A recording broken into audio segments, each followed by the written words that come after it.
આ તરફ વાત કરીએ છોટાઉદેપુરના બોડેલીમાં ભારે પવન ફૂંકાતા સ્ટોલને નુકસાન પહોંચ્યું છે। બોડેલી નગરપાલિકાએ લગાવેલા સ્ટોલને નુકસાન થયું છે। પ્રાકૃતિક કૃષિ વેચાણ કેન્દ્ર સહિતના અહીંયા 50 જેટલા સ્ટોલ લગાવવામાં આવ્યા હતા।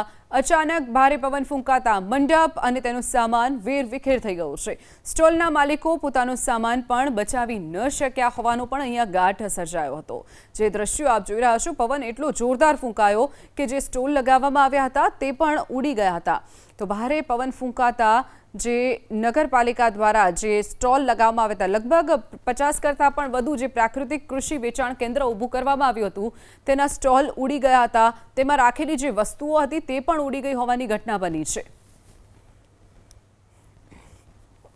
તો આ તરફ છોટાઉદેપુરમાં મિની વાવાઝોડાથી ડોમ ધરાશાયી થયો છે। નસવાડીમાં ભાજપનો કાર્યક્રમને લઈ અને જે ડોમ તૈયાર કરવામાં આવ્યો હતો, આજે ભાજપ પ્રદેશ પ્રમુખ જગદીશ વિશ્વકર્મા નસવાડીમાં કાર્યક્રમમાં પહોંચવાના હતા, ત્યારે કાર્યક્રમના એક દિવસ પહેલા જ આ ડોમ તૂટી ગયો હોવાની ઘટના બની છે, જેના કારણે ડોમ તૂટી જતા નેતાઓમાં દોડધામ મચી હતી।